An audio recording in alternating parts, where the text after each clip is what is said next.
I think we're ready, Judge. At this point, we're ready to go. We're going to try to take this down, so no. So, When David asked him about their insurance coverage, Colin got a little jumpy.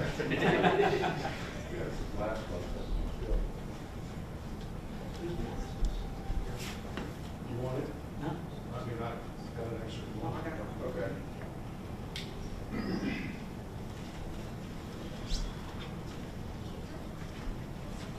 Your Honor, just as a matter of logistics, if anyone needs a cafeteria, it's just out this door to the right. The door's over here.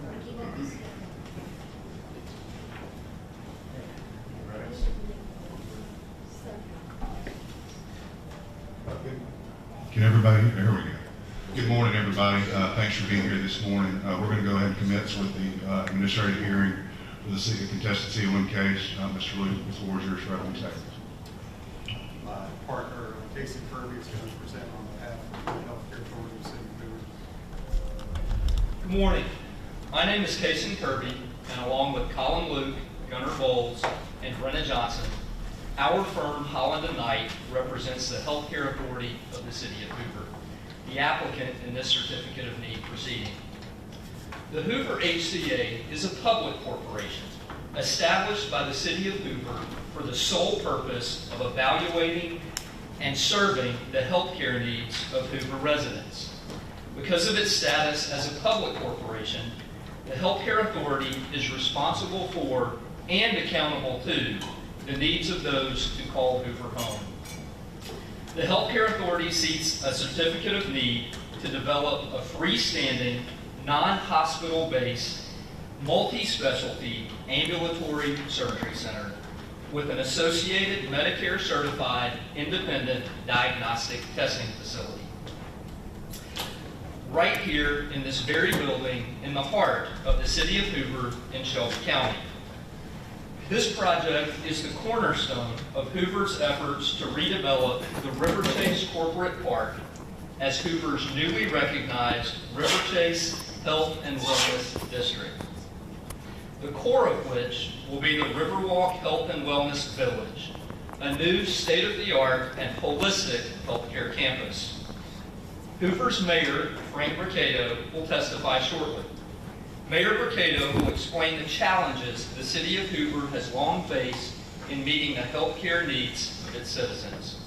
After all, Hoover is the largest city in Alabama without its own hospital, but the city remains committed to solving this problem. The Riverwalk Health and Wellness Village is the foundation of Mayor Mercado's vision for a prosperous City of Hoover with the healthcare facilities necessary to keep its residents healthy, both physically and emotionally.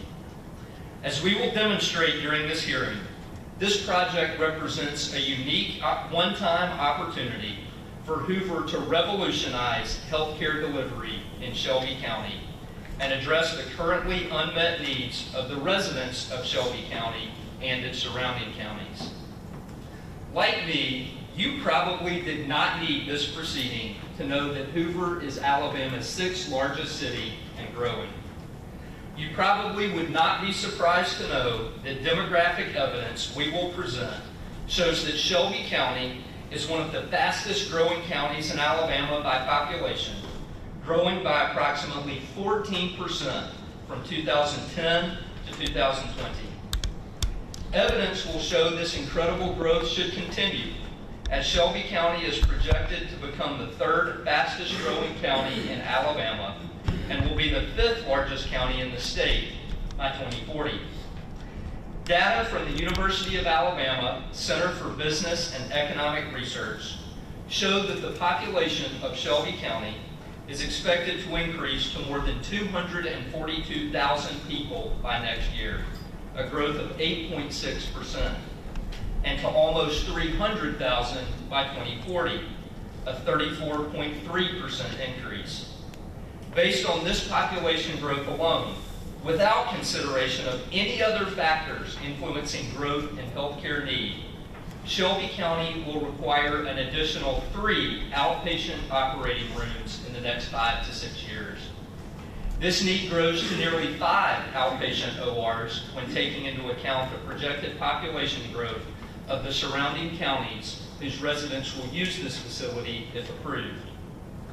What you probably do not know, however, is that Shelby County can currently be considered a healthcare desert. Despite Shelby County's rapid, historical, and projected future growth, especially in its 65 and older population, Shelby County has not seen a corresponding increase in the healthcare services and facilities available to its residents. For this reason, the U.S. Department of Health and Human Services continues to classify Shelby County as a medically underserved area. Without the approval of Hoover HCA's application, Shelby County and its residents will continue to fall further and further behind. The Riverwalk's ASC and diagnostic testing facility are a needed first step towards addressing the unmet healthcare needs of Shelby County, and I must say, it's pretty impressive.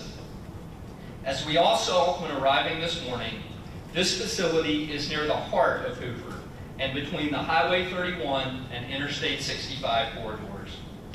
It is properly positioned to alleviate the geographic barriers currently experienced by Hoover and Shelby County residents and is easily accessible from several of Shelby County's major thoroughfares: Interstate 65, Interstate 459, Valleydale Road, River Chase Parkway, and Highway 31.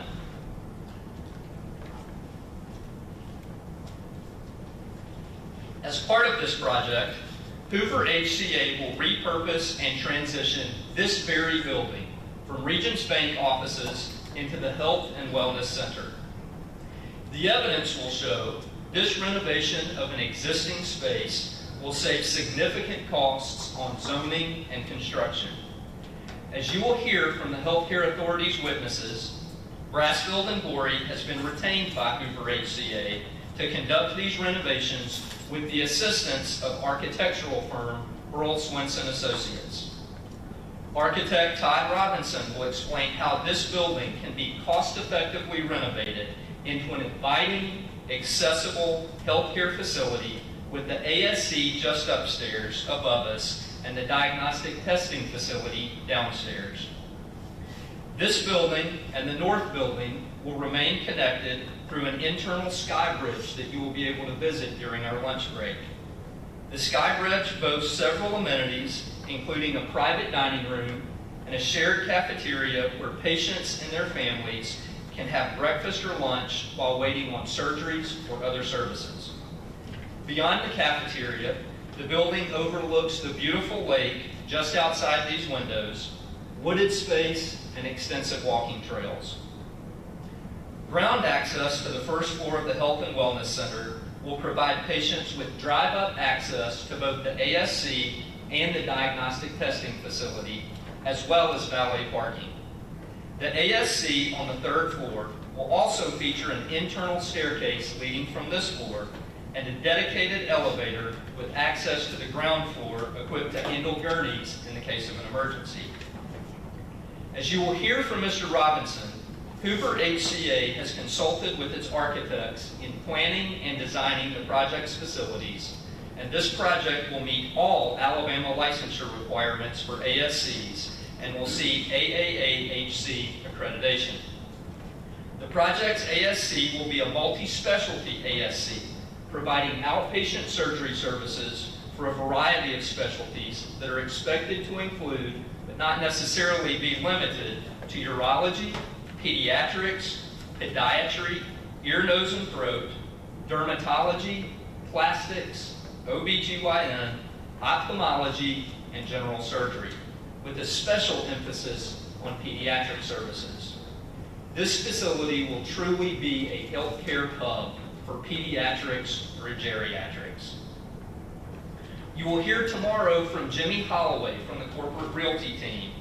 He will explain the benefits of the RFP selection process for providers, along with the conversations he has already had with physician groups in all of these specialties and the excitement they shared for the opportunities that could be offered by this facility. Within the ASC, there will be 6 operating rooms and space to support specialty-specific equipment and 2 procedure rooms. To support these rooms, the project will have 2 private recovery rooms, 1 private pre-op room, and an additional 17 rooms that can swing from pre-op to post-op spaces. Other spaces will include a nursing station, patient and family waiting space, check-in, business office, staff lounge and lockers, as well as other support spaces. Both the ASC and the diagnostic testing facility will purchase equipment as part of this project. As you will hear from additional witnesses, including consultants from Horn, the AFC will purchase specialty-specific equipment, while the diagnostic testing facility will purchase a PET CT scanner, MRI machine, 2 ultrasounds, 1 X-ray machine, and a 4D dedicated breast computerized tomography scanner. This building, the Planned Health and Wellness Center, is not limited to the ASC and diagnostic testing facility, and also will include medical office space for physicians. A 135-room hotel will be conveniently located in the Riverwalk Village to permit patients to easily visit the ASC for procedures and their physicians in the medical office space for follow-up visits. The Riverwalk Village and Riverwalk Health and Wellness District will also include a town center with greenways, parks, sidewalks, miles of trails, and open space to promote the holistic health of the project's patients. Families of patients will also have access to 32,000 square feet of retail amenities in the Riverwalk Village and additional dining options in the cafeteria located right here. The redevelopment of the Riverwalk Village will also include 597 active adult, senior, single-family, and multifamily residential units, meaning the project will also be situated to address the growing needs of these new Hoover residents. The project will further seek to reduce geographic barriers to care by providing valet parking, easily accessible self-parking, and drop-off and pickup locations, as well as easy-to-read signage here at the Health and Wellness Center. Through the documents and testimony offered at this hearing, the Hoover Healthcare Authority will prove the project's ASC is consistent with the ambulatory surgery section of the state health plan because it has a primary purpose of providing medically necessary or elective surgical care on an outpatient basis with patient stays of less than 24 hours. You will hear from multiple witnesses how our ASC will provide comprehensive surgery at one location and will optimize the patient care experience and outcomes, and that the ASC is optimal for providing a positive patient care experience by offering services in one convenient location and providing a less costly and more effective care setting for patients. The project is consistent with long-range healthcare development plans. As the applicant's health planner will testify, the consistency includes the ability to provide comprehensive surgical services in one convenient, lower cost, and easily accessible location, and is an important part of the long-range planning process and the future success of both Shelby County and the state of Alabama. This ASC represents the best alternative for the provision of planned surgeries in Shelby County, and that the existing ambulatory surgery centers and more distant hospital surgical departments are not as effective from a capacity perspective as this project proposes to be. Uncontroverted testimony will show that there is a substantially unmet public requirement for this ASC and its associated healthcare services, and that this project will be financially feasible, supported by a demonstrated need in Shelby County that would go unmet without approval. Both a practicing physician and others will testify to their real-life experiences of what the data already tells us is true, that this ASC would contribute to meeting the healthcare-related needs of the traditionally medically underserved population of Shelby County. This project will complement and support the existing healthcare system in Shelby County and the surrounding counties, both in and beyond the Birmingham metro area.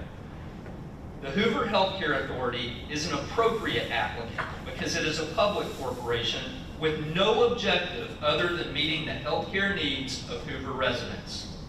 To further this public interest, you will also hear from Hoover's public safety and education leaders about the partnerships that will bring even more value to Hoover residents.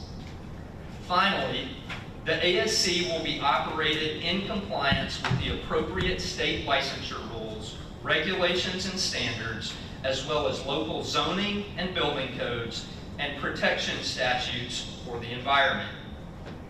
Given the strength of the Hoover Healthcare Authority's application, you may be wondering why we are here in this contested case hearing.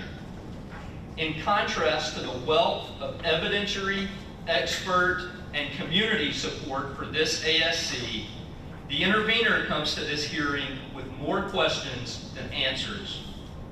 What we do know is that the intervener, Forest Park Group, is not a public entity like the Hoover Healthcare Authority. It is a purposefully opaque private company with no history and a dubious future. This story began when the Hoover Healthcare Authority began looking for opportunities to work with a private developer to bring a healthcare facility to life. The HCA accepted Corporate Realty's proposal because of that company's healthcare expertise and because of the quality and value of this proposed development. The developer that sought to create a healthcare facility but was not selected is now seeking an incentive package from the city of Hoover for another development to be located in Jefferson County. This developer has threatened Hoover city officials and through a hired lobbyist threatened to interfere with this very CON proceeding. These matters are relevant because of the timing of the threats coincide with FPG's objection and because the stated motivation completely undermines FPG's alleged but unsupported detrimental impact that FPG uses as the basis for its objection to this project. The CON rules set forth certain requirements for intervention that are specifically targeted at preventing an intervener from using an objection as a means to merely build political or competitive leverage. Ironically, FPG argues in this proceeding that there is no need for this project and the healthcare services it would offer, while FPG simultaneously is pursuing its own ASC in another part of Hoover.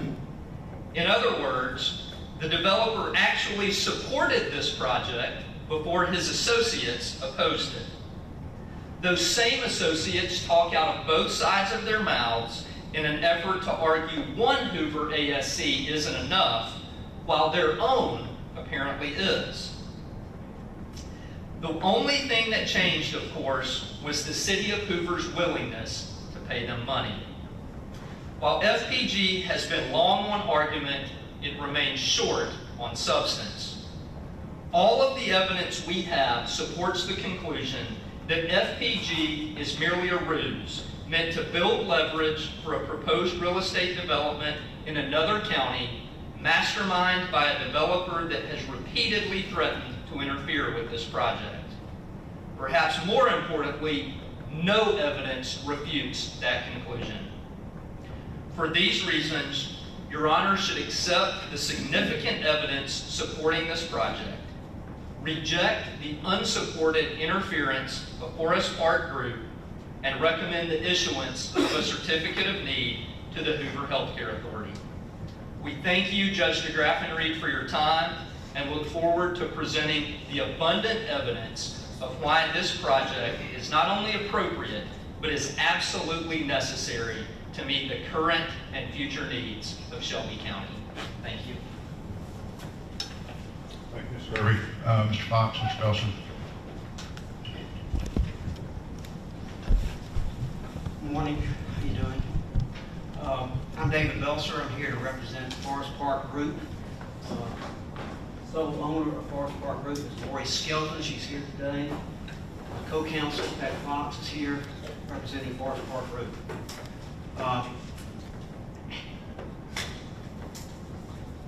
I'm just going to begin by telling the judge, you understand the SHPTA's requirements for healthcare planning in the state of Alabama.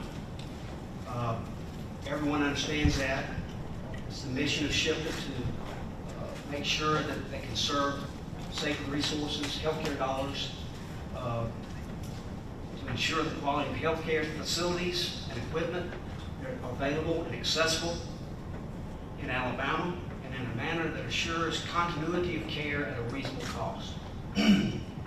Forest Park Group is opposing this project in order to accomplish SHPTA's stated mission and the legislative intent of statutes governing healthcare policies and development in the state of Alabama. During this contested case, we will show that Lori Skelton of Forest Park Group, who's again the sole member of Forest Park, presented the idea of a surgical hospital 4.5 years ago to the City Council of Hoover. And that was the purpose originally 4 or 5 years ago. They wanted a hospital, acute care hospital. Again, that was 4.5 years ago. However, Ms. Skelton, she advised the mayor that Hoover did not need an acute care hospital, as Hoover was surrounded by very good, great reputation.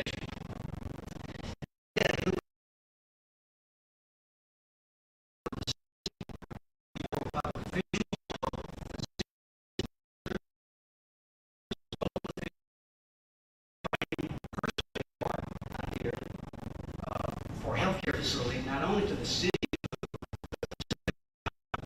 her proposal to be the first surgical hospital in the state of Alabama. Lori is she's a nursing home administrator. She's a chairman of the board of South Corporation with lifelong roots in the delivery of healthcare services in the city of Hoover.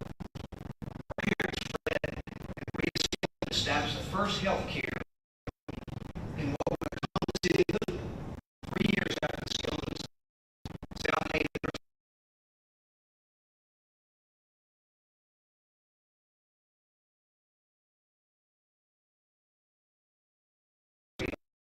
state of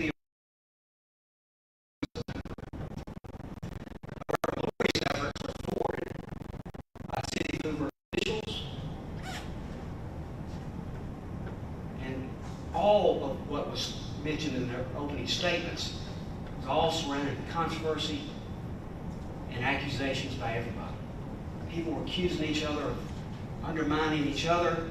It's not a one-sided street. There's two ways this works. The Hoover HCA minutes of the meetings will show that this hospital, this new hospital, is the first thing on the Healthcare Authority's agenda. For several years, this went on and on until Lori discovered that she was being intentionally misled by city officials, the applicant's representations, and others that the city was still in favor of the Stadium Trace project that Lori Skelton was involved with. Lori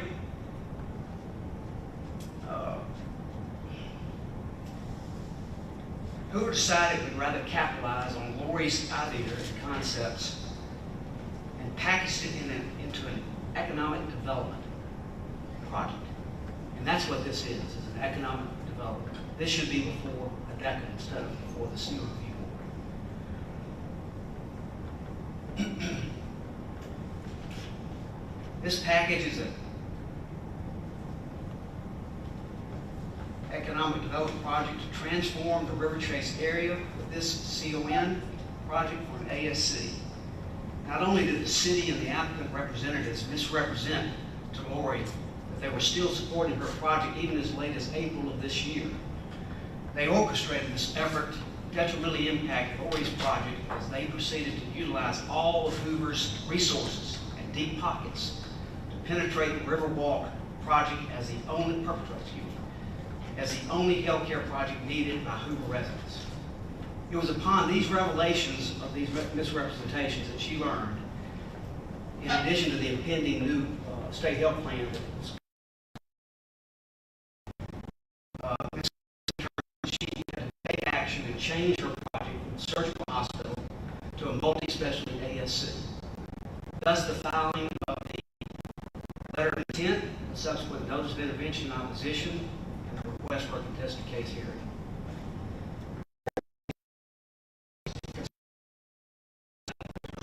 Hoover HCA as an appropriate applicant to be awarded a CON to develop and operate as the healthcare authority, or Hoover, stated in their application. Does not require the need. Or we should even consider the IDTF. However, as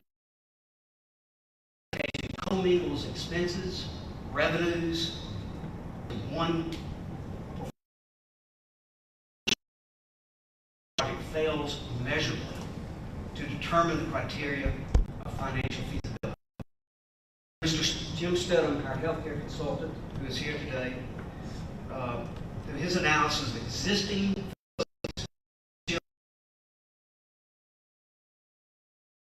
real information from SHPTA, annual report for existing facilities, he will show that the ASC will lose in its first year $4.8 million. And in the second year, will lose $4.4 million. Furthermore, although not governed by CON rules or regulations, the IDTF, if operated, will generate approximately $600,000 profit in its first year and second year. If you put both of these projects together, the ASC and the IDTF, it still fails to be financially feasible, losing a total of $4.2 million in its first year and $3.8 million in the second year. We will also show that the CON application financial performa commingles the financial data of the ASC and the IDTF. Hoover, during discovery, produced exhibits 38A and 38B, which apparently are designed to separate the ASC and IDTF from the financial revenues and expenses for each. But even with those exhibits, the cost and the calculations of the project are still not financially viable. This project will also cause detrimental impact to existing providers, and you'll hear testimony about those providers. I think we have 119 ASC, we have Medplex, which I think their application is in the CON application, and Shelby Baptist ASC. This project will take away existing consumers, patients from those facilities because that's where the patients are. The project will not generate a significant increase in cases, but it will result in the transfer of patients from existing facilities. This is a duplication of unnecessary services. This project will further impact the availability of well-trained, experienced support staff, nurses, nurse anesthetists, and surgical technicians, all of which are in short supply in Birmingham, the metro area. The application is devoid of any physician or surgeon support in Shelby County. Not one letter of support has been submitted to in this case, from any physicians saying they support this project. This is very important. Surgeons drive patients to the ASC. And without physician support, there are no procedures that can be performed at the ASC. Additionally, without historical application of procedures and surgeries upon which to base projections, which CON applications are based on projections of what they anticipate to occur, all numbers presented in the CON application fail to have any legitimacy or credibility. Without physicians and or experienced healthcare professionals to operate and develop ASC, this is destined to fail. This CON application utilizes national averages and other operational and financial assumptions that do not address the specific local market. This will be shown by our healthcare consultant, Jim Stetter, who has over 40 years of experience of running, operating, managing ambulatory surgery centers and IDTFs. Hoover is not a rural city without access to health care. The citizens of Hoover have access to great medical care, 15 to 20 minutes from this location. And it's in their application. I think they have the drive time analysis. The 1990 concept of build it and they will come just does not work in 2024. It fails to ensure the implementation of ensuring that citizens have access to quality, efficient health services provided in an orderly and planned process that ensures appropriate utilization of scarce healthcare resources. We will demonstrate through the review of Hoover, HCA, and the city documents, this is an attempt to clothe the economic development project in the trimmings of a purported healthcare project. However, a review of the documents evidence that even as an economic development project, the citizens of the city of Hoover failed to benefit from this project as the city and HCA's documented evidence. This is not a healthcare project. This is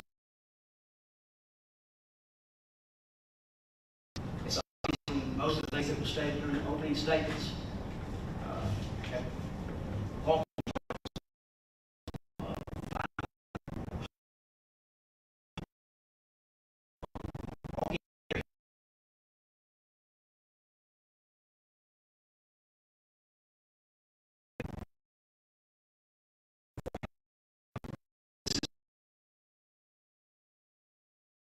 An economic shot in the arm, if you will, to the River Chase area. One of the most telling characteristics of this CON application is that Hoover HCA admits in its application that it will not even operate the ASC or the IDTF. They are simply a developer that will transfer ownership of the ASC and IDTF to other parties if they are successful in obtaining the CON. We don't know who's going to operate these two facilities. I don't think that they will be able to tell you who will operate this facility. Hoover HCA is acting as a straw man, thus again proving they are not appropriate applicants. One of the primary purposes of the CON process is for the applicant to demonstrate that they are qualified, knowledgeable, and experienced in delivering healthcare services for the project in which they are seeking approval. The CON Review Board does not serve as an agent or as an economic development board, awarding assets to applicants for the sole purpose of profiting off of those assets. The Hoover HCA has violated their own governing rules by binding and obligating the city of Hoover, which they have no ability to do in their own articles of incorporation. We'll find it. We will submit that to the court. The city has subjected its taxpayers by committing to paying over $17 million to the developer in prepaid rent and millions more in other stated incentives. This commitment was entered into by HCA and the developer and the city as a guarantor to the healthcare authority to lease, and the incentives offered all for mostly abandoned 1980s office buildings. The city has already paid the developer $3 million upon execution of the lease which has been executed, thereby violating CON rules and regulations prohibiting financing of a project prior to the requested CON being granted. Additionally, the applicant represented in their CON application submitted on January the 11th of this year that no commitments or leases have been signed resulting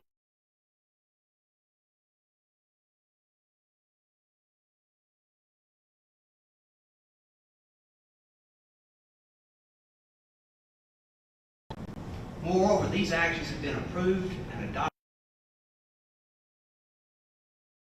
An intentional false misdirection committed by the healthcare authority in the submission of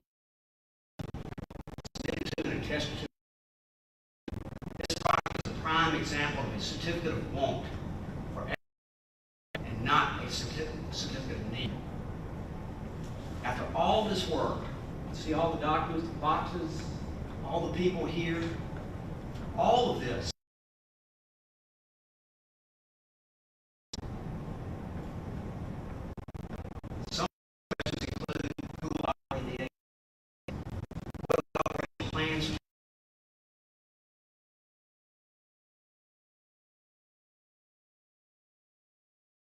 What are the specialties to be performed in the ASC?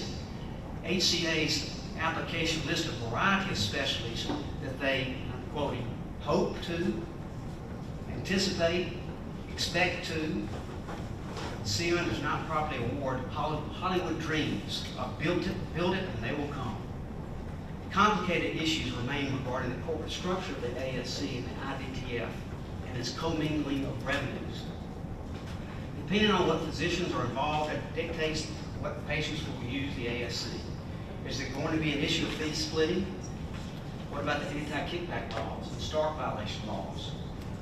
All of these questions and many more are required to be answered by the applicant in their CON application and in support of award of the CON. Not a hope to or expect to or we anticipate to do this project or have these things in the CON application. The approval of this application would thwart the fundamental purpose and intent of the CON statutes and make a mockery of this process. We respectfully submit that the only conclusion to be drawn after presentation of the facts and evidence in this case, which there have been none until today, Your Honor will result in recommending disapproval of the application. Thank you.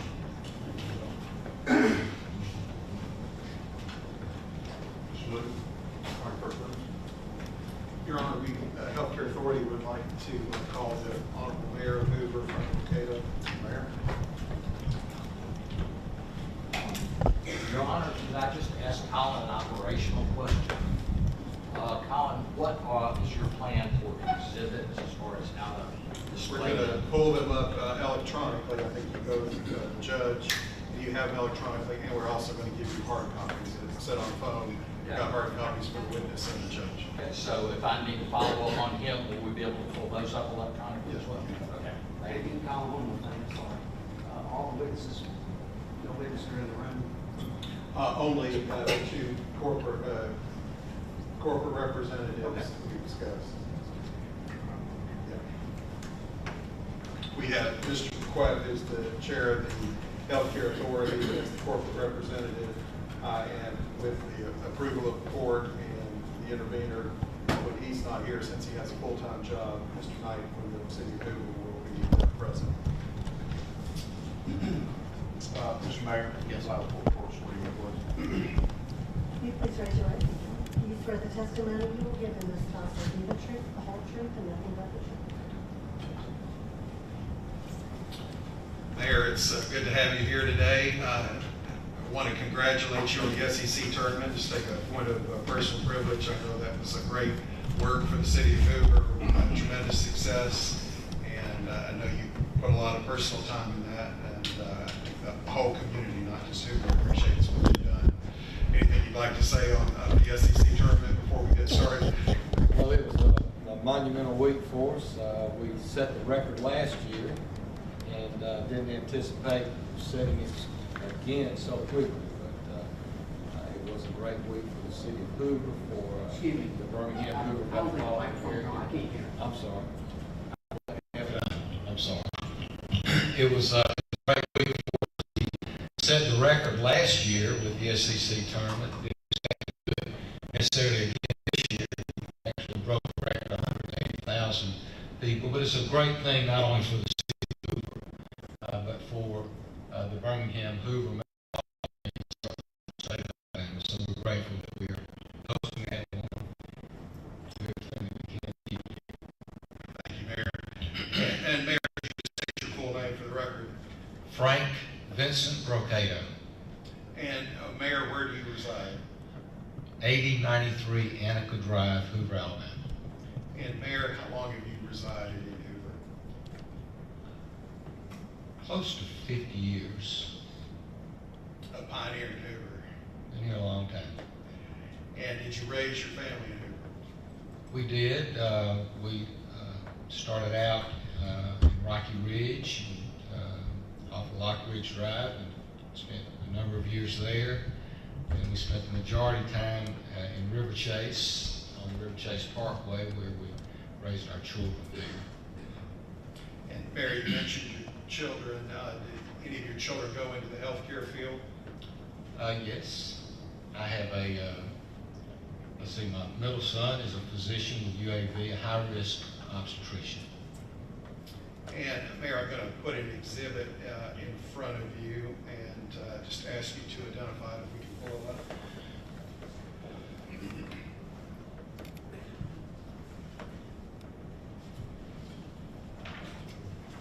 Your Honor, this is marked as applicant's exhibit 7B. 7B. B is in boy.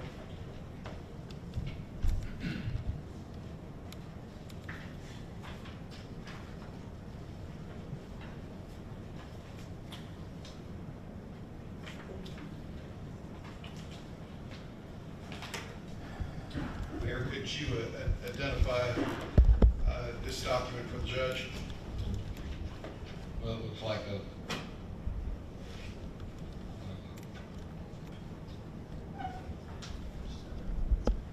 curriculum detail. A biographical statement. Biographical statement. Is that accurate in your opinion? Yes, sir. Your Honor, we move the admission of applicant's exhibit 7B. No objection. And just to give a little background, so it's really relevant to all you've accomplished and what you're trying to accomplish for Hoover. Where did you grow up here? I grew up on the south side of Birmingham, 621 9th Avenue South, Gable Square. And what did your family do growing up? My family, kind of a typical Italian family, grocery store, restaurant, mom and pop types of operations, but that type of business. And where did you go to high school, Mayor? John Carroll, south side. And what did you do when you completed high school, Mayor? So I went to work for my dad in our little restaurant over on Hollywood Boulevard. Worked there with him right after I was, actually after high school, I went straight into the service and then came back and worked for him and stayed there until I joined the fire. And Mayor, you mentioned you started residing in Hoover some 50 years ago. How did you get to Hoover initially?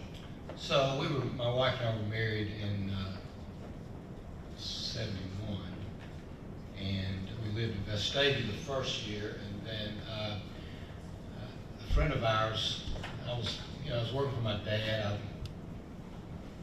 It's not really what I wanted to do for the rest of my life.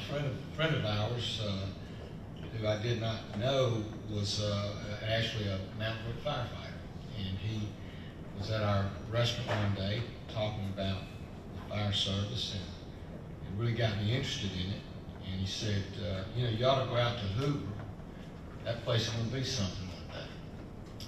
And so we lived in Vestavia a year, and then the next year we moved to Hoover. And around 73, around March of 73, I actually joined the Hoover Volunteer Fire Department at the time. And what were your impressions of Hoover when you first arrived, Mayor? Well, Hoover was, I was still a youngster. I mean, wasn't a whole lot out here. Actually used to, when I was stationed in Maxwell, and I would hitchhike home, and the interstate ended in Alabaster, and I would have to, I don't know why they didn't bring me all the way up to Hoover, but evidently Alabaster was the last stop. But I would make my way up to Highway 150 and 31. It was in the middle of nowhere. And, call my dad's an old gas station there where the Mercedes-Benz place is. My dad would come pick me up. So, what are you asking the question again? It's come a long, Hoover's come a long way. Yeah, I mean, wasn't a whole lot to it. That wasn't even in Hoover at the time, as a matter of fact. But Hoover was just a very small place along Highway 31. The interstate was not there, 31 and 65. Really, all that Hoover existed was Green Valley Drugs and a few car dealerships. Not a whole lot out here. And you mentioned you took on a responsibility to be a volunteer fire department. Yeah, so I started in the fire department. I started working some as a filling in for folks who were on vacation. It was only a 6-man department at the time. So I had an opportunity to actually join the department back like in July, and I worked there full-time for several months, maybe 6 months, and then went back to kind of more of a part-time position with the department, again filling in. And during that time, the paramedic program was started, and they asked me was I interested in doing something like that, and I certainly was. So I went to UAB. Started at Shelby. It was Shelby Memorial Hospital at the time. I took the first class there, and then I took the paramedic training at UAB and actually became Hoover's first paramedic. And what happened from there to both in your career and then Hoover's Fire Department? Well, gosh, it just, the city just really exploded in the 70s, particularly in the 80s. Worked as a firefighter full-time. In 75, I went totally full-time. We started expanding the department, brought in a full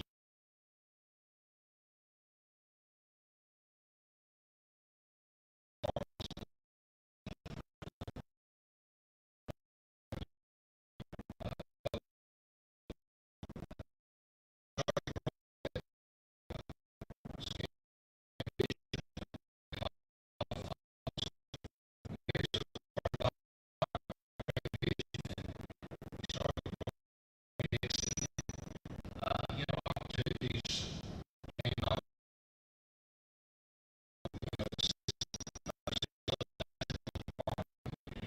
An opportunity to grow the department.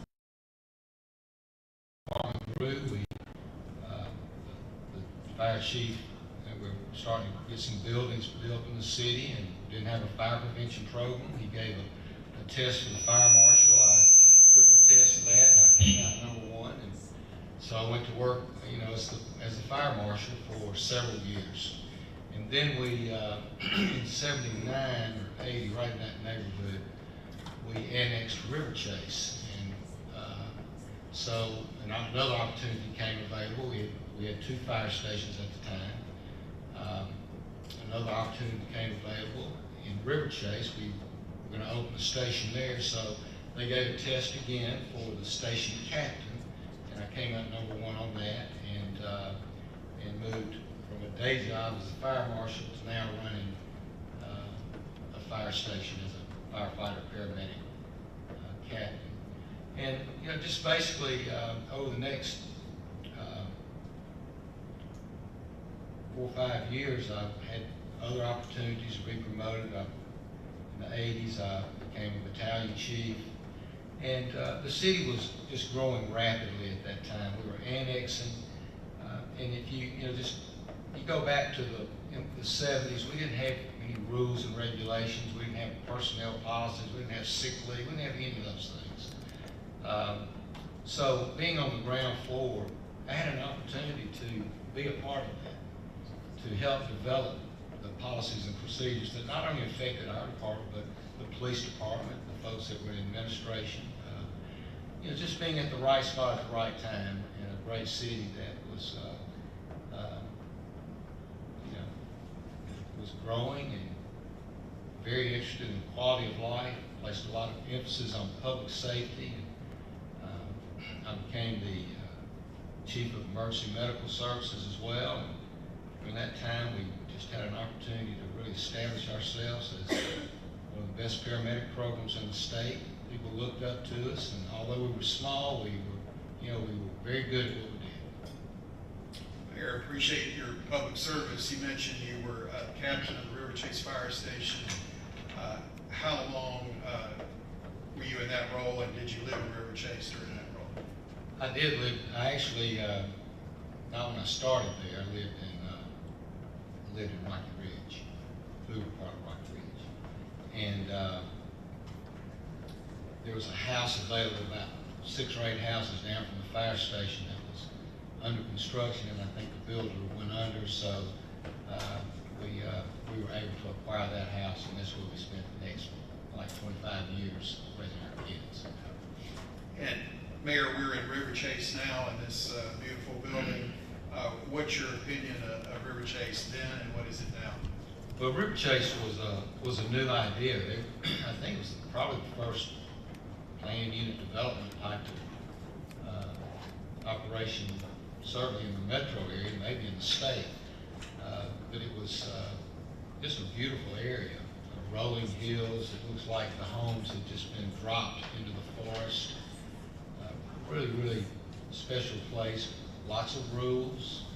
First time we have been, as a city, have been associated with those types of things. Homeowners association, where you had the color of your house was important, types of trees you put in, all those things were paid close attention to. And essentially, River Chase West, that was your homes. Those were your homes, and River Chase East, those were your businesses, like you see here. This is River Chase East, Mayor, is that correct? This is east. And then what are your perceptions of River Chase today? Well, it's an incredibly beautiful community that those HOA values and rules and regulations have paid off. And you see homes in here that are appreciated, and people want to be in River Chase. They're close to schools, and they like that. Close to retail shopping, they like that. It's very convenient for families, and so it's a wonderful place.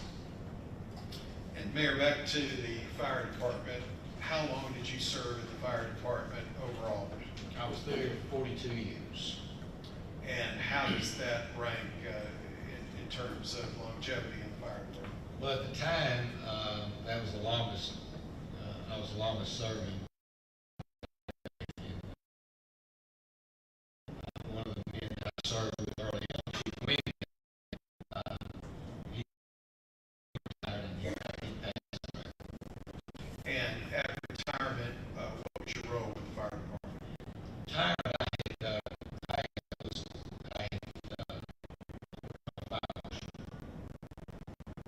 And at retirement, did you decide that you wanted to enter public service in a political capacity? at that time, I actually always tried to really run for mayor. I think 6 of the 10 mayors came out of the fire.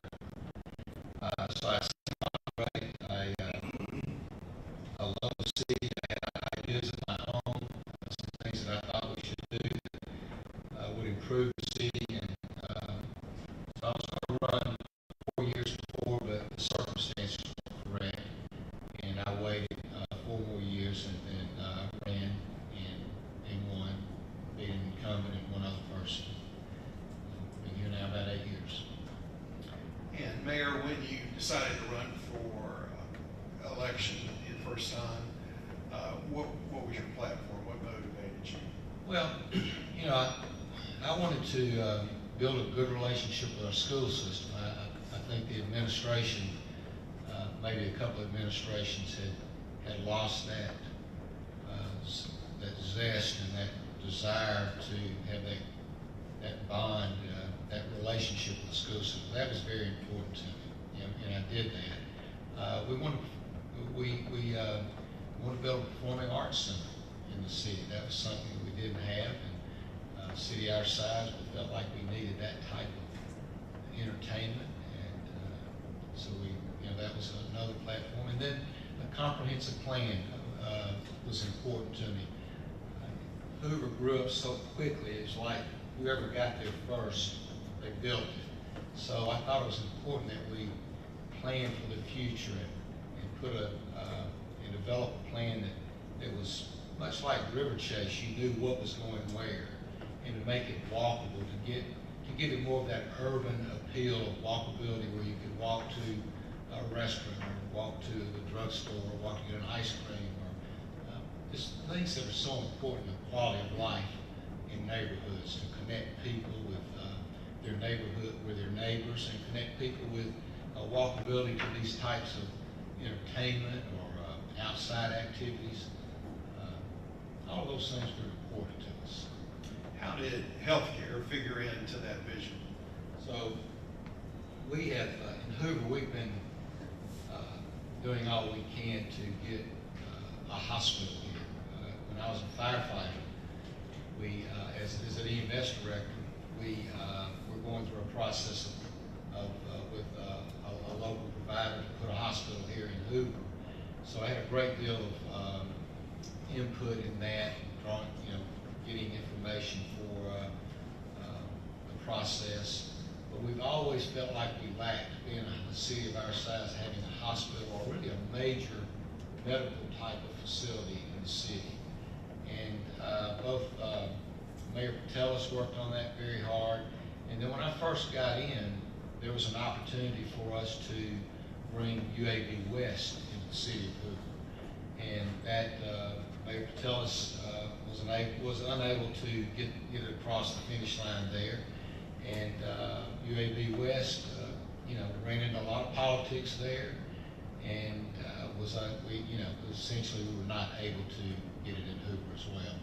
But the desire has never left. It's really been one of our, it's been a focus from day one. And why is that important, other than you're the sixth largest city in the state and you didn't have a hospital or healthcare facility?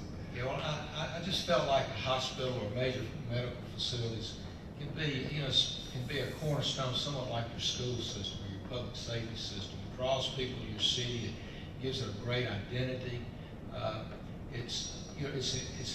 It gives you economic development opportunities.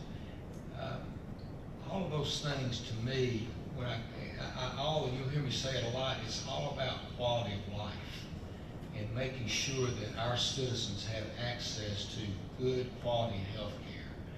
And, that was just very important to me to bring that type of facility here. And we're, continuing to this day to try and do those things. We've been very fortunate getting these freestanding emergency rooms, first in the state, as a matter of fact. And we have a number of them in our city, and I think another one was just approved this past week, or past 2 weeks, for Valleydale Road. Again, being the EMS director, I had intimate knowledge of that, and certainly had a major role in developing statistics and things of that nature to present to the CON board or the different boards that you have to talk to get that process through. You mentioned the project, I guess, initiated by Mayor Patelis to bring a hospital here with a local provider. Can you identify who that provider was that the city was working with?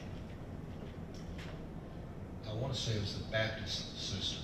And do you remember why the Baptist system and the city of Hoover were unsuccessful in those efforts? The word I got is that it made it to the governor, and the governor vetoed it. So politics got in the way, is that fair to say? Sounds like it. And looking at those efforts and your belief that it's really important to the city of Hoover to help its citizenry, is that one of your top priorities as mayor? Bring in health care? Absolutely, it's very important. You see, not only, healthcare, you have a major healthcare facility, and what we're trying to do, in this location as well, is create a healthcare environment, not only providing healthcare, but attracting companies that want to develop specialties in healthcare, developing drugs, technology. All of those things are important. They're an important part that a major facility like this can attract those types, help us attract those types of businesses to the area. And then the things that are going on at UAB with healthcare there, Southern Research, and Birmingham, the Birmingham Hoover metropolitan area being identified as a healthcare district.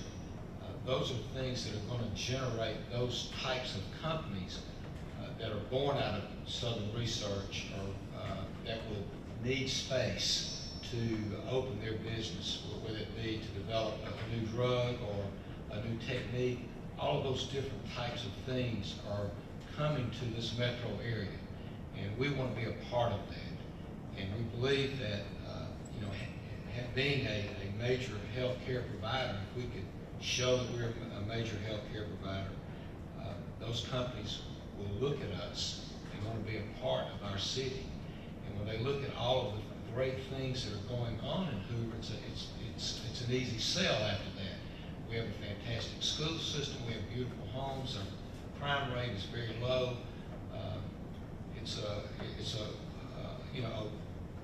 Continually the city wins awards as being the number 1, 2, or 3 top city in the South, sometimes in the country of our size. So those are all just very important types of initiatives that come out of when you have a healthcare facility like this.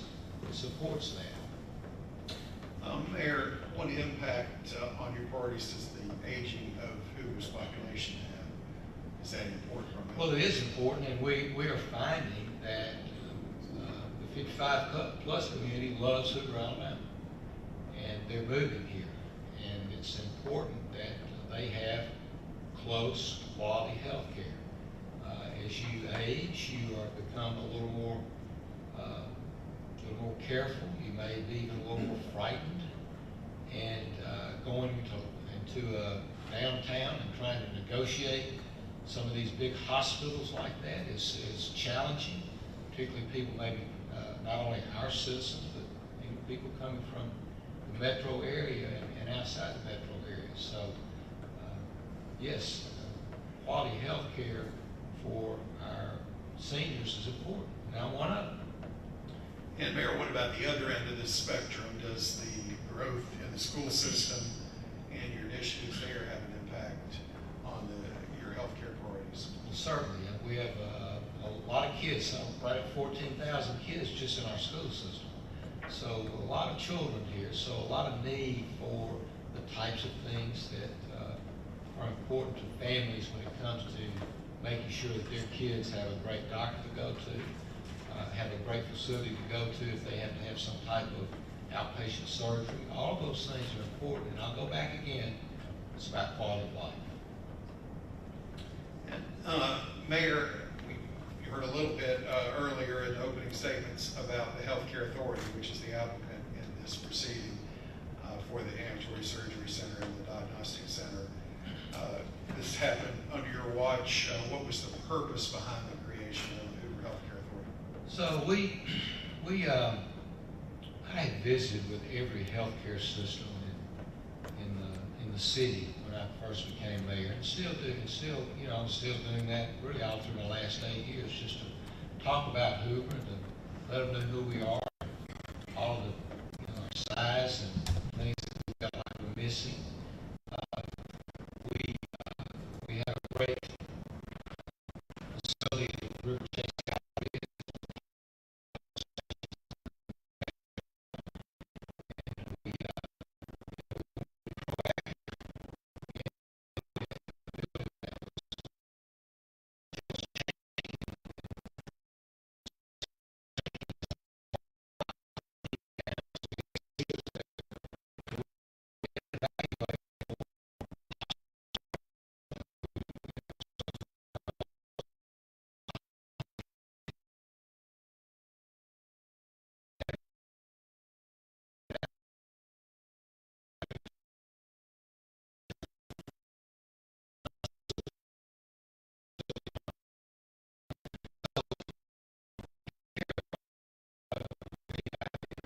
That's pretty common in the state of Alabama, and we thought that it gave us an opportunity to kind of be at the controls of developing our own certificate of need, trying to understand exactly what we wanted in our city.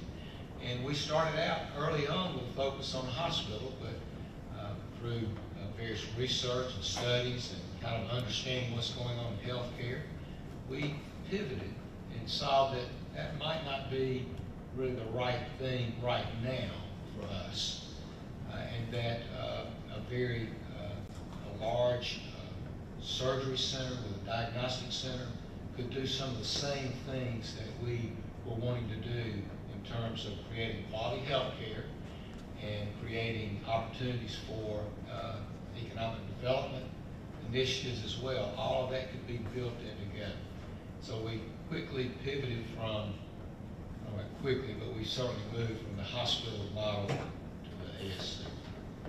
And Mayor, you remember when the city council, at your suggestion, formed the healthcare authority approximately? I want to put it in 22. And since then, has the healthcare authority been hard at work? Yes, they have done just a remarkable job. Have quality individuals on there, very sharp folks. I trust them. And you touched on some of this, but how did the healthcare authority and ultimately the city of Hoover determine that a multi-specialty ASC and associated diagnostics center would be the right medical facility for Hoover at the present time? Well, we didn't go into this blindly by any means. We did a lot of research. We put a lot of money into research. We had not only a research on what type of health care we need in the city, but what type of economic impact it would have. We went after it. We didn't just go into it blindly. It's one thing to want all of these things, but you need to be able to justify that it can be supported, that it's the right way to go. So that's exactly what we did. You mentioned outside experts. Do you remember who some of those experts were? So I want to say the name of the group that did the healthcare side of it. That was the Horn group. And then we had renowned economist in the state of Alabama, Dr. Robbie. He did the economic development study for us. And did you involve local residents and the city council in determining what was right? Absolutely. Actually, last year, one of our city council representative, Christy Wright, who's an attorney, started sitting in as the liaison for the city council and had a great deal of input on what the decisions that were made there. The decisions are the making sure that city council and myself, that we kept up to date with things that were going on. But when we talk about, are you talking about this property in general? Yes, sir. So this property in general, we went to the residents as well and made sure that they had buy-in, and they loved the project. They came the day that we announced it and spoke in favor of it. They've gone to city council. This would be their HOA. They love the project. They love what it's going to do to River Chase, particularly this side of River Chase, because it had, things have changed now. People don't work in offices as much anymore. So the number of folks in these offices has diminished quite a bit. So this was a great opportunity for us to take a building that was going to go dark on us, and there are many throughout the metro area that are dark now. This was an opportunity for us to take this to the level of and do what the River Chase Galleria did for Hoover in terms of being a retail destination for the state of Alabama. It was going to take that and you move down to Stadium Tracy. What's going on at the Hoover Met, the Finley Center, the $80 million investment that the city made there. Retail established at the Galleria. We are now identified as one of the top sports attractions for everything from Little League to college baseball, which I just spoke of earlier. So it's generated a huge name, and I believe that's exactly what's going to happen on this campus with healthcare. And this is going to do what the Galleria did for retail, what the Met Complex did for sports and tourism. That's what's going to happen here on this campus with healthcare. How, if this project is approved, how will the lives of people in Hoover, Shelby County, and surrounding areas be impacted? Well, they'll have top-notch medical care. We have tremendous physicians in our city, and quality of life that our city offers is attractive to physicians and nurses and healthcare providers who want to live here. All of those things are, are part of it that will be brought together to help make this an incredible facility that offers wonderful health care, timely health care at a very economical price, competitive price. And those are the things that you want to do. Mayor, you mentioned freestanding emergency departments and that Hoover has several of those, and one was just approved, I guess, less than a mile.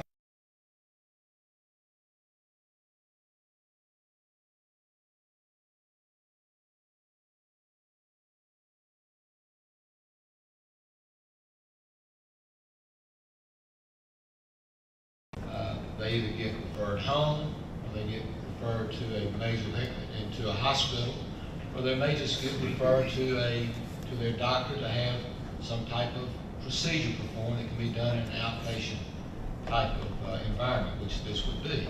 So they've been, the FEDs have been phenomenal. The lives that they have saved, I've witnessed it. So it's a great thing. Going back to quality of life, it always goes back to what you're trying to do for your citizens. And having facilities like the FEDs is incredible for our citizens. And having an opportunity to bring a surgery center, a diagnostic center on this campus will be phenomenal, not only for Hoover, but for the entire metro area. Do you believe those freestanding emergency departments actually will send business to this campus? I do. Absolutely, they'll send business. Most of the patients don't go to the hospital. Most of them go home and have to follow up with some type of, it may just be a prescription, but the flip side of it may be to have some type of procedure done that can be done in a facility like this. And Mayor, I think another important part of your initiatives are the creation of the Hoover Healthcare District. Could you tell the judge about that and why it was your initiative? Yeah, so River Chase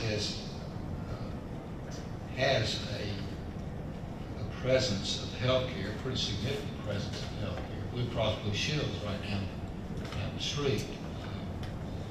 Maybe, I would say, the largest insurance provider, healthcare insurance provider, maybe in the state, maybe in the country. I don't know. They're big.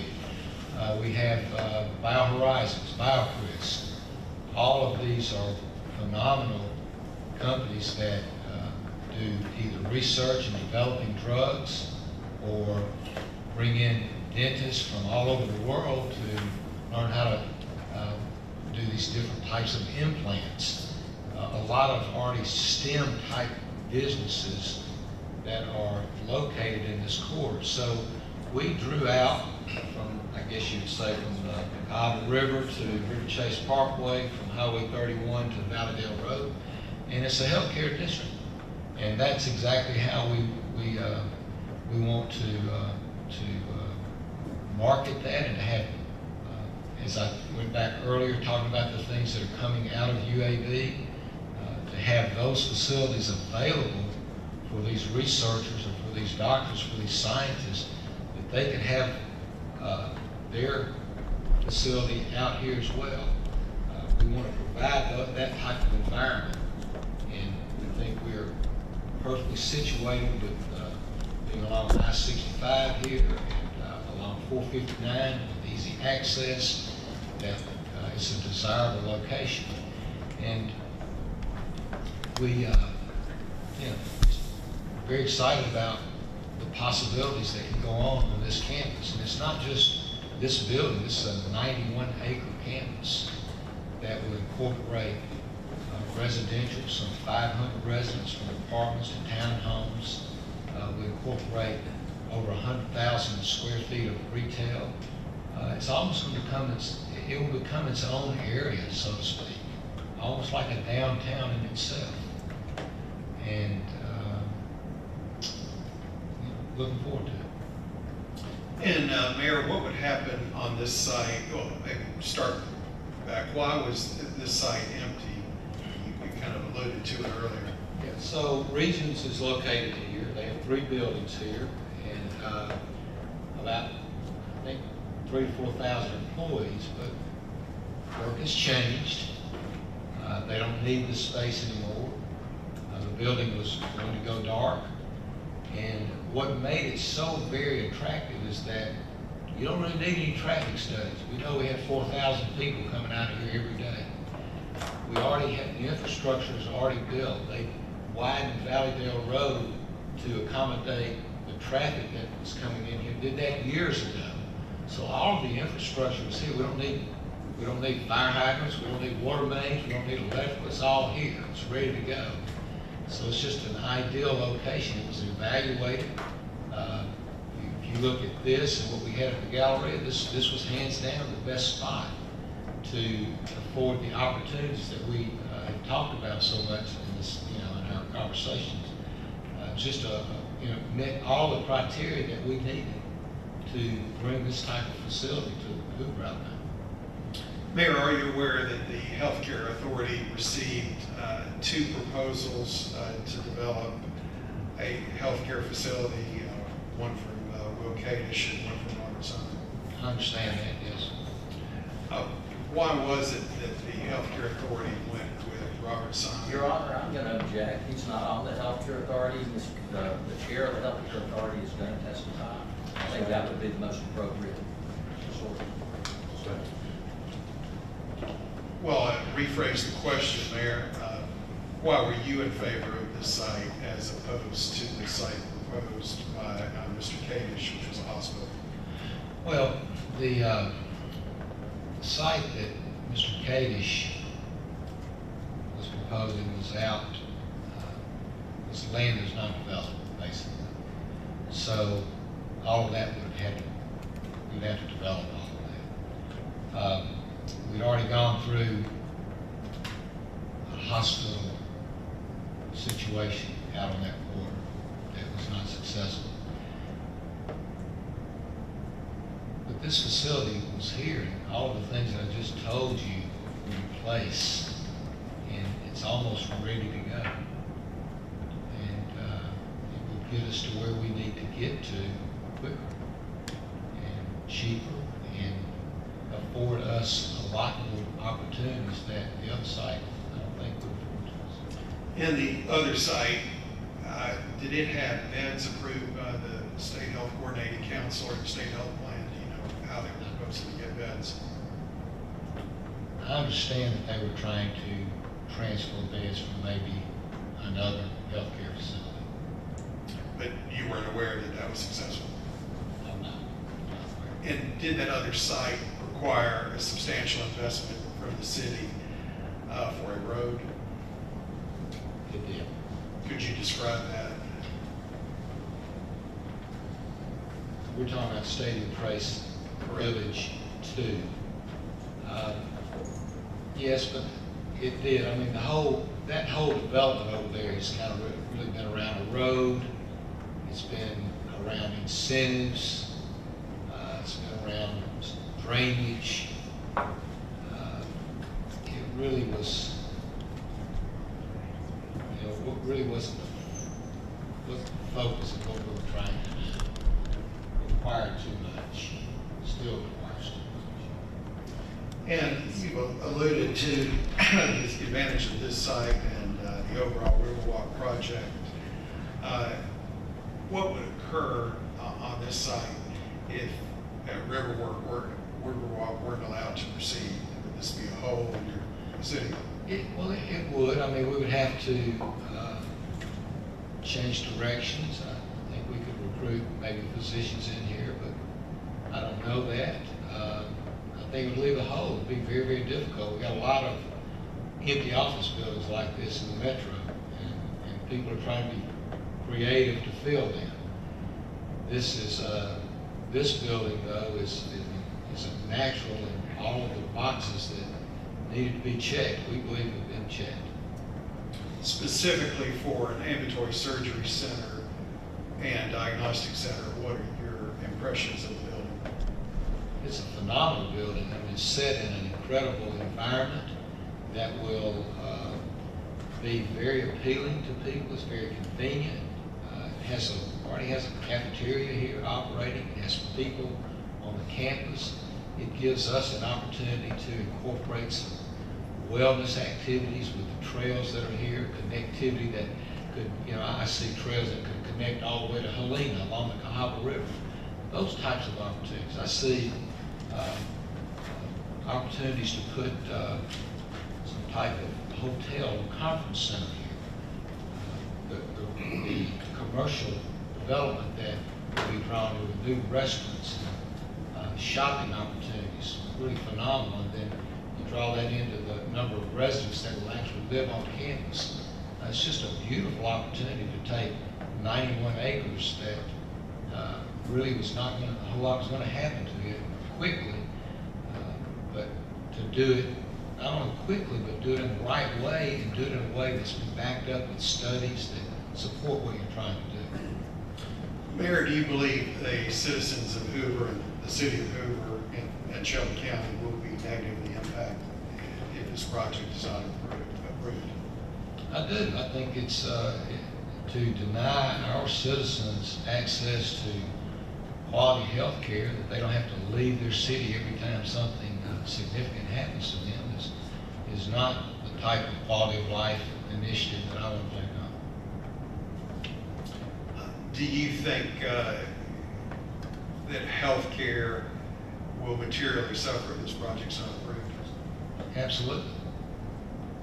And could you just explain to the judge why the city decided to approve an economic incentive package to support Riverwalk? Well, it went through the process of, we had an economic development, economic impact study performed by Dr. Rodney. That study indicated it would have about a $2.5 billion economic impact on them. That's billion with a B? Yes. It went through our economic development team. It went through our city council. We had a city council representative in the healthcare meetings that was intimately involved in the number, the package itself, so that the council and myself would be well informed. And that package was presented to the city council. There were some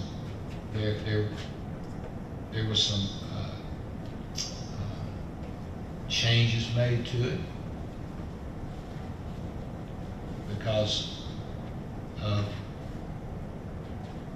some concern by city council that they wanted to change some things up. So we were able to address that in a positive way, to where it could be brought before the council and receive a positive vote. Mayor, as part of that incentive package, did the city lease space in this building? Yes, we have a floor here. And did the city need that space? We very well could need that space. We've got a great project going on at just off of Valleydale Road at the Public Safety Center. It's called the National Computer Forensic Institute. It brings in about 5,000 students a year from all across the country. It's a facility run by the Secret Service, the only one of its kind in the country. Brings in police officers, district attorneys, judges, and all new Secret Service agents. They come through our facility to learn how to investigate crime, go through the process of a trial, and then the judges learn, trying to help them understand forensic evidence. So many crimes today are tied to this, and it teaches. This being the phone for the court reporters. Oh, sorry. Just to electronics in general, and they come to our facility. So we were able to. We have about a $24 million grant to expand that facility, and to do that, that will bring around 10,000 students to our city. So it's an incredible economic impact, for our future needs here. But in order to do that, we have to move several apartments out of our facility. And we bought a building, we're evaluating who to move into there, and we have this space now, and we are evaluating who to move into it as well. So we have a space problem in Hoover, no doubt. Mayor, would it be possible, excuse me, for the River Chase Health and Wellness District and the Riverwalk Village to be successful without the proposal we're here for today? Would it be successful? Big hill climb. Do you regard it as material for the success of both of those projects? The NCFI and Just the ASC and the diagnostic center being here? I think it's critical to be here, and I'll go back again to saying that I believe the plan that we have here does for healthcare what the Galleria did for retail and the Hoover Med Complex did for sports. The same thing's going to take place here. And can you tell that the judge the benefits this project will bring to Hoover City employees? Well, certainly we would be able to use it in our occupational health. For one thing, the physicals that we have to do, we incur injuries often, and unfortunately, so there may have an opportunity to direct our employees here. Right now, we do our occupational health. I think we go to McCalla. So it would, that would be another opportunity for us to bring a provider in here that could do those types of services. And, the other thing that this does is our school system has a healthcare section where they train young people in healthcare skills. We have a college right down the street, a junior college, Jefferson State. Again, the same thing. This is an incredible facility where these young people that want to go into healthcare have the opportunity right here within, 5 to 10 minutes to be a part of a phenomenal healthcare system and to learn the skills that they need to be great healthcare technicians. How important does this rank on your overall priorities as mayor of Hoover? It's number one. I got a lot of number ones, but this is a number one. I-459 but that's coming. I mean, we've got it. It's coming. That was huge. But this is the number one project right now, no doubt. And when you say the number one project, you mean this project before the CON board that we're hearing about today? Yes, exactly. Riverwalk. And how will Hoover select its partner for the ambulatory surgery center and diagnostic center? So we visited with all of the healthcare systems in the metro area, and we told them that we had no favorites. We were going to do our RFP, request for proposal, and that the healthcare authority would evaluate those, and we would choose the best partner for our citizens that would give the best quality, the highest quality of care at the best prices, and what had the most significant impact, positive impact on this facility. And we've held true to that throughout this entire process. And Mayor, did you personally attend each of those meetings with the healthcare systems? Every one of them.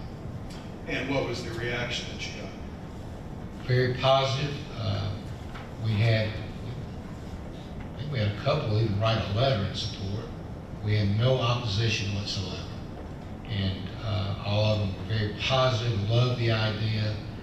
And, I was overwhelmed at the reception. And did they indicate they were going to participate in the RFP process? Yes, So, they did. Jack, Your Honor, that would be your son. Yes, they did. They did say they would participate. And exactly how will the RFP process be conducted, and why are there those particular elements?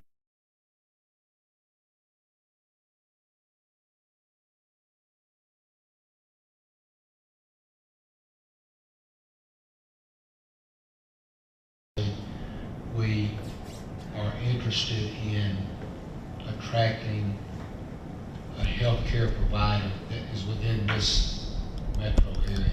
We're not, we like to stay home.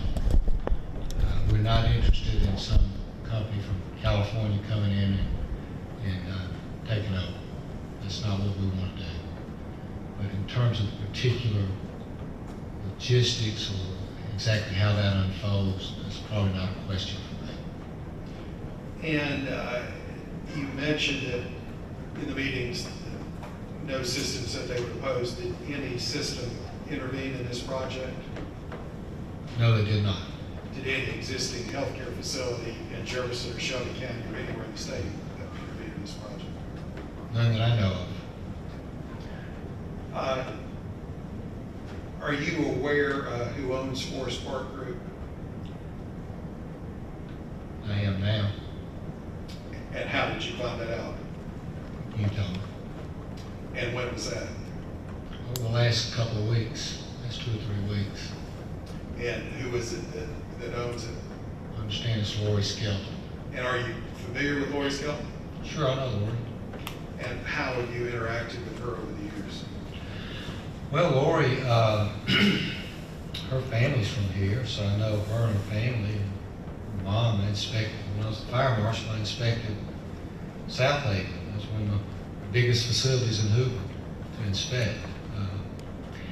But Lori came to me when I first came in office and was interested in helping us get health care here, and I was excited about it and glad to hear that she wanted to do that and very supportive of it. You know, nothing ever materialized, so to speak. She came back maybe a couple of 2 or 3 years ago again and brought it up, and we talked about it.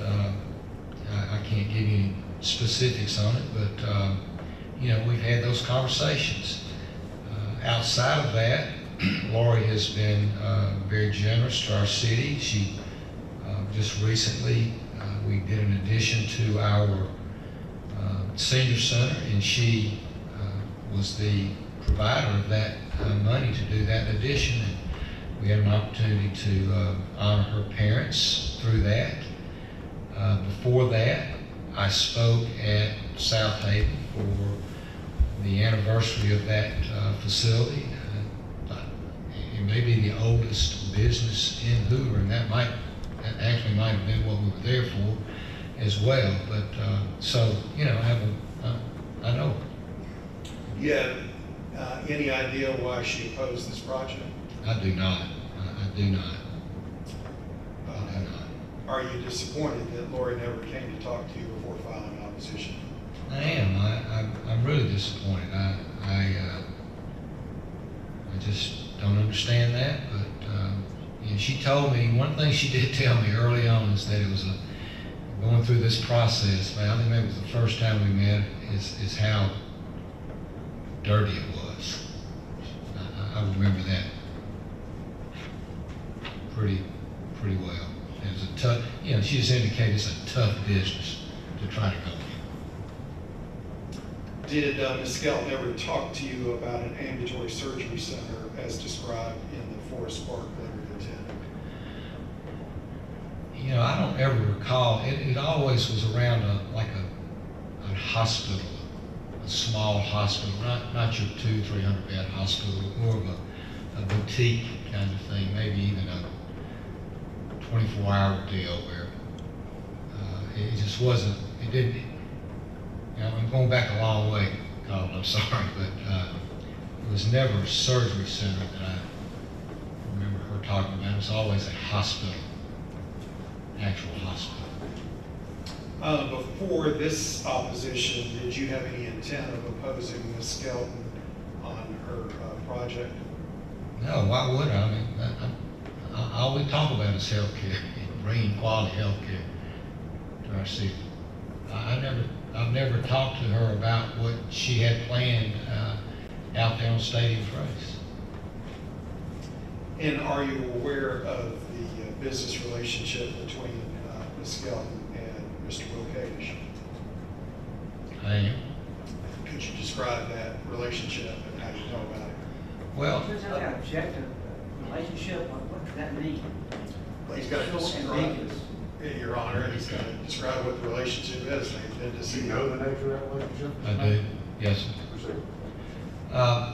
Well, the first time I learned that I can remember that I learned of the relationship between Lori and Will Kadish is that Will came to see me in January of 23, and he told me at that time that Lori Skelton, he was going to bring he and Lori, they were going to bring this wonderfully described this to, an incredible healthcare facility, and he wanted to put it there on Stadium Trace Village 2,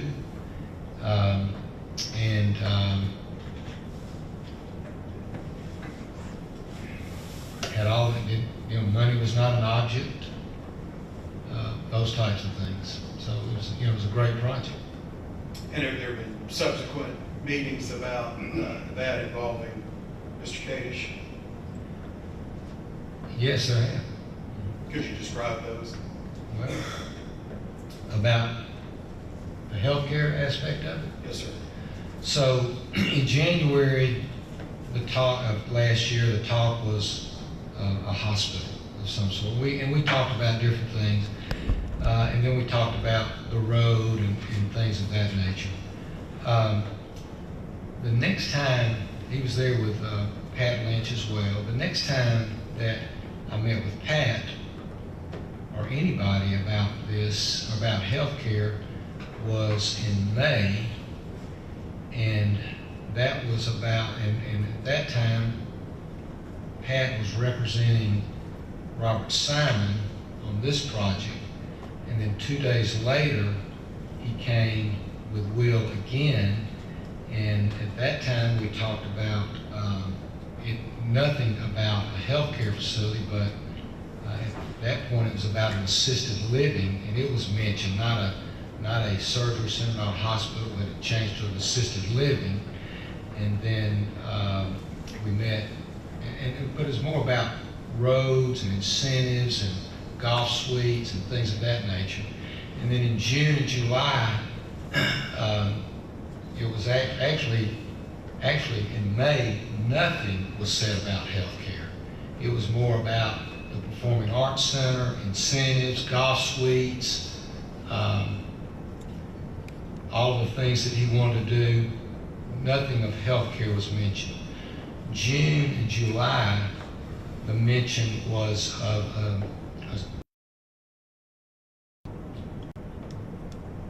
what did I just, had nothing to do with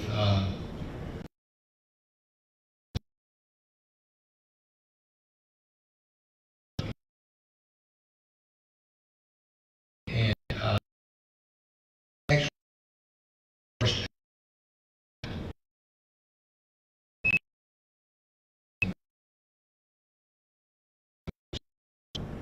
and then that was July. August,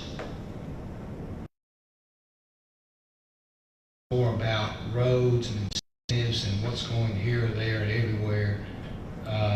September, once again, healthcare was brought up. This time it was hospital again, and that a CON was going to be needed, and that the hospital was probably not going to happen. That was in September. We didn't meet in October. November, the same kind of conversations. This time it was a hospital again, with this time involving an emergency room, but never a surgery center. And then after that, we didn't really talk about it much until February, and that was the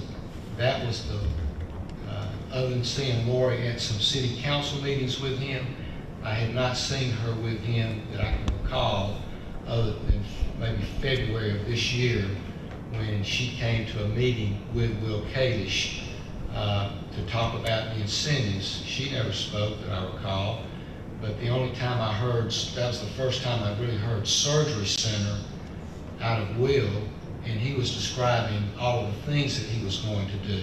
We're going to do a golf suites, we're going to do a road, we're going to do a surgery center, we're going to do this, we're going to do that. So all those things are the things that he was describing at that time. And I can't, and I may have missed it because every time we met, he would send a new letter of intent. But I don't recall anything in there that ever said anything about a surgery center or any type of medical facility in his LOIs. It always dealt with the incentive packages. But let me make this point if I could. I met 14 times with him. I don't know how many times I've talked to him and Pat. On a scale of 1 to 10, healthcare was taught, and 1 being the least, 10 being the most. Healthcare was addressed at a 1. And on a 1, it didn't even amount to a full 1. It's about 1/10 of 1% of a 1. It just wasn't discussed. That was never the focus of our conversations over the entire duration.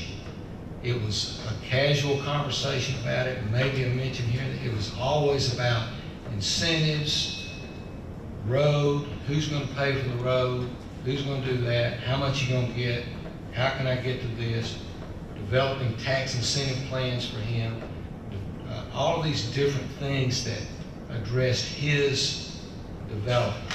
Healthcare was not even, it was just mentioned.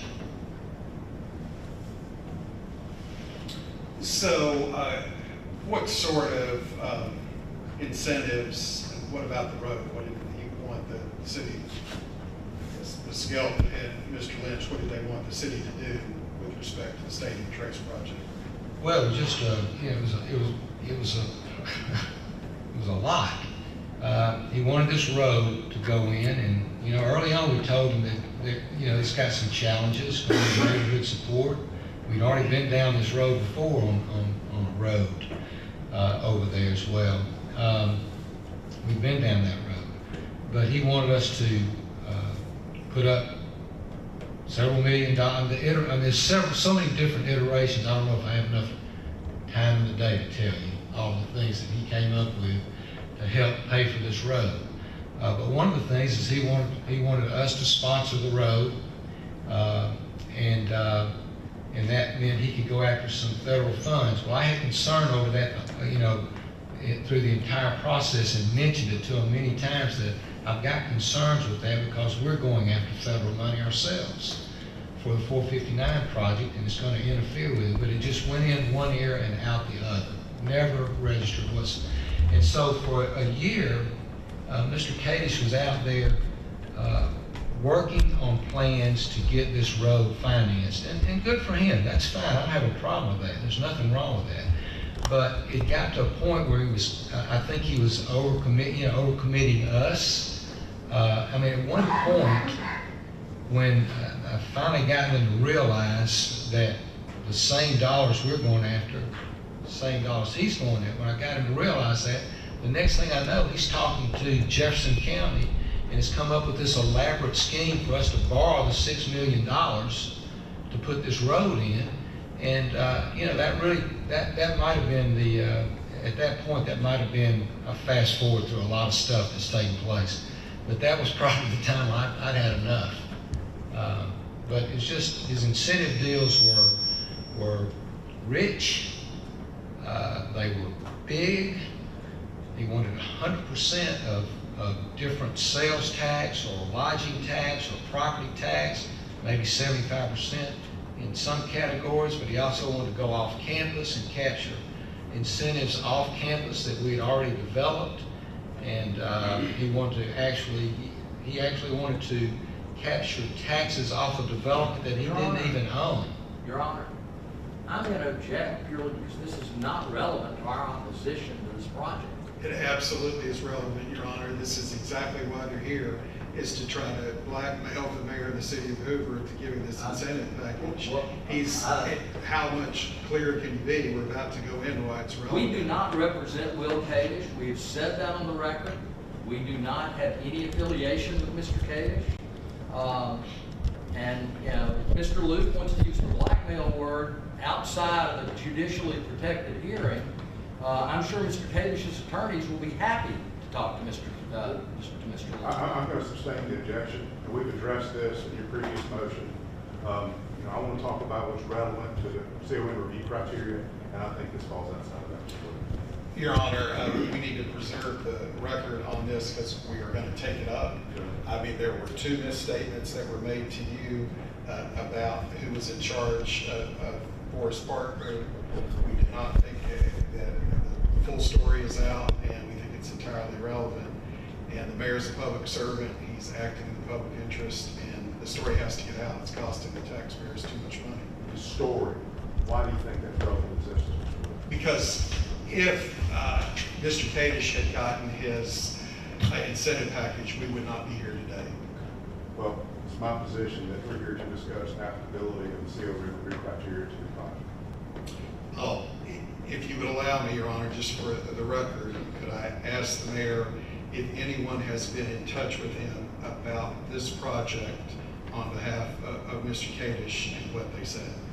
Your Honor, that affidavit from the mayor was already put in the record in response to the motion which Your Honor denied. So it's already in the record, it's reserved for appeal. Mr. Luke wants that. We have him on the stand here, he can be cross-examined. I'd like the mayor to speak to that conversation, and he can understand why it's so relevant to what's going on today. It goes to the very heart of the matter that it's not a legitimate CON proceeding if it's based on trying to extract an economic incentive package. Proceed with your question. Mayor, I was just asking, has anyone approached you on behalf of Mr. Kadish relative to this proceeding and the opposition in this proceeding? In March, I had got a text from Mr. Lynch, Pat Lynch, who had been representing Mr. Kadish. I got a text from him previous night asking me to call him. I didn't see it till the next morning. I sent him a text back and told him that I was very busy, but I would call him sometime during the day. And so I called him that day about 12:30, and his wife answered the phone, and we exchanged pleasantries. And she put Mr. Lynch on there, and he said, "How important is your CON?" And I said, "It was very important." And he said, "Well, if we could make the opposition go away, if you would support our package, our incentive package, would you do that?" And I was really kind of stunned that he asked me that kind of question because he's my friend. And so I said, "No, I'm not going to do that." I said, "That sounds a little bit like blackmail, man." I said, "And besides, the package, what your deal out there is wrong. It's rich. It's just not good. It's not good for the city." And we went on and maybe hashed that out a bit or so, and then he said, "Well," and I said, "Well, he can't stop our CON." He said, "Well, yeah, yes he can. He's well down the road on the CON, and he's got the connections to get it stopped." Well, I thought about that a long time, and just thinking about who that might be, and I felt like I don't know, I just didn't think he had those types of connections to do something like that. So we ended it in a way that was so we wouldn't be mad at each other, so to speak. So we probably just need to quit talking, and we stopped. And I never thought much. I never thought that he would do something like that, but I immediately notified our city council president, just told him about it. I called our city attorney, I think I called you, and y'all said, write it down. So I wrote down as best I could remember the conversation with him, and we moved on. Mayor, just wanting to focus on the fundamental reasons the city of Hoover is supporting this CON application for an ambulatory surgery center and diagnostic center. Could you just reiterate those for the judge? What is important about this application, and what level of need is there in the city of Hoover? Well, yes, sir, Judge. We've worked very hard for a couple of years now on this project. We did not go into it blindly. We hired healthcare lawyers. We hired experts in the field. We hired economic economists that could give us the economic impact of something like this. We hired a group to make sure we were going down the right road. We didn't want to be chasing something that was not good for the city. It's been a vision that we've had for years to bring quality health care to our city. And this gave us an opportunity, this facility here gives us an opportunity not only to bring quality health care to our city, but also to make this entire area a healthcare district that will attract young professionals, young scientists, other types of opportunities that will bring companies in here to start developing new techniques, procedures, drugs, what have you.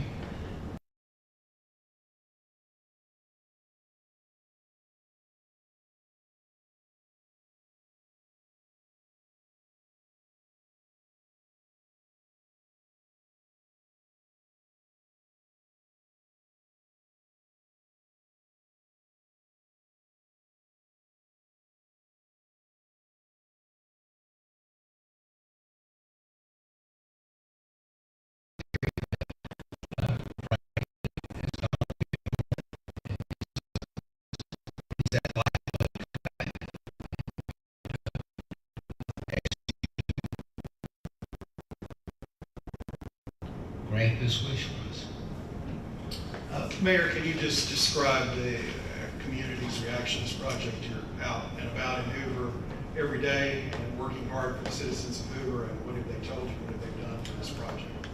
Well, they're excited about it.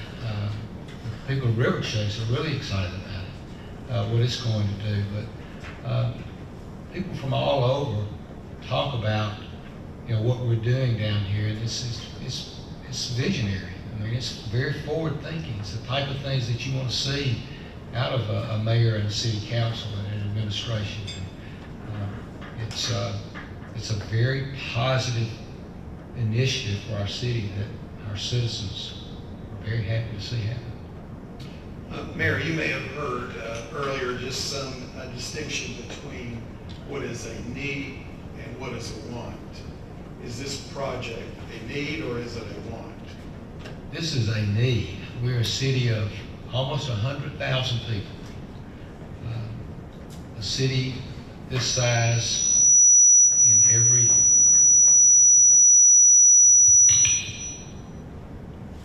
city in the state our size has a hospital. It's not a hospital, but it's a major healthcare facility. It's a facility that will impact the lives of our citizens in a positive way. Not only our citizens, Hoover's a draw. We're a draw from the entire metro. And it's going to, you think about Shelby County and how fast it's growing. Our city continues to grow. It's a very positive initiative to bring quality health care to the citizens of Hoover and the citizens of the Birmingham-Hoover metropolitan area. Mayor, in closing, I'm sure Ms. Skelton and her lawyers will have something to ask you. Is there anything you'd like to say to the judge? Well, I think I said it, Judge. I appreciate you coming up, listening to us.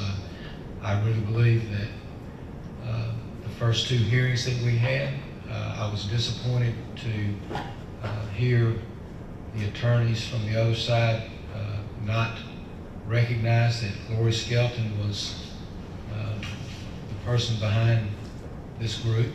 I was disappointed that they said they don't know Will Kadish, don't have, and I can't take, I believe, you know, you can ask them if they're telling the truth, but how they can't know that the two are related and that name has never come up is a bit shocking to me. And the fact that we got not too long ago from this group a request that, you know, to do away with the opposition if we would meet Your Honor, I'm demands. going to object to any confidential settlement discussions. They Sustained. were plainly labeled confidential. They've already been leaked to the press.